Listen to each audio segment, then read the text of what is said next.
Jail గోడల మధ్యలో ఉన్న ఒక ఎంపీకి అకస్మాత్తుగా ఫ్రీడమ్ దొరికింది.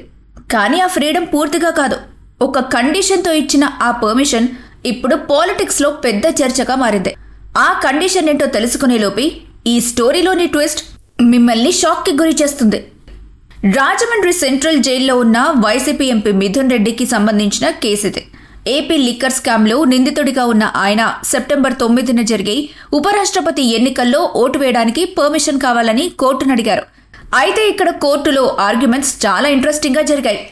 ఒకవైపు లాయర్స్ మిథున్ రెడ్డి కేవలం ఎంపీ మాత్రమే కాదు, వైసీపీ ఫ్లోర్ లీడర్ కూడా, తను ఓటు మాత్రమే కాదు పార్టీ మెంబర్స్కి గైడెన్స్ ఇచ్చే రెస్పాన్సిబిలిటీ ఉంది, ఓటు వేసి వెంటనే మళ్లీ జైలుకి రావడానికి రెడీగా ఉన్నాడని వాదించారు. పొలిటికల్ డ్యూటీస్ చాలా ఇంపార్టెంట్ అని వాళ్లు కోర్టుకు చెప్పారు. మరోవైపు స్పెషల్ ఇన్వెస్టిగేషన్ టీం వాదన చాలా స్ట్రాంగ్గా ఉంది.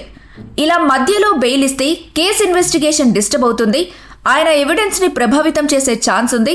అంతేకాదు ఇలాంటి సందర్భాల్లో పోస్టల్ బ్యాలెట్ ఫెసిలిటీ కూడా ఉంది, దాని ద్వారా ఓటు వేయొచ్చని వార్నింగ్ ఇచ్చారు. విజయవాడ ఏసీబీ కోర్టు ఈ వాదనలన్నీ విన్న తర్వాత ఒక కీలకమైన తీర్పు ఇచ్చింది. ఉపరాష్ట్రపతి ఎన్నికల్లో ఓటు వేయడానికి మధ్యంతర బెయిల్ ఇచ్చింది. కానీ ఇదే అసలు ట్విస్ట్.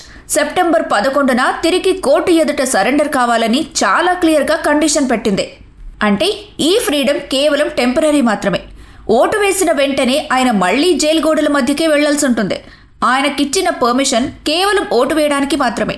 దీంతో ఆంధ్రప్రదేశ్ పాలిటిక్స్ మరోసారి హాట్ టాపిక్గా మారాయి. ఒకవైపు ఉపరాష్ట్రపతి ఎన్నికల్లో ఎన్డీఏ అభ్యర్థికి వైసీపీ సపోర్ట్, మరోవైపు జైలుకు వెళ్లిపోయిన ఎంపీ ఓటు వెనుక ఉన్న డ్రామా రాబోయే రోజుల్లో ఎంత ఎఫెక్ట్ చూపిస్తాయో వెయిట్ చేసి చూడాలి.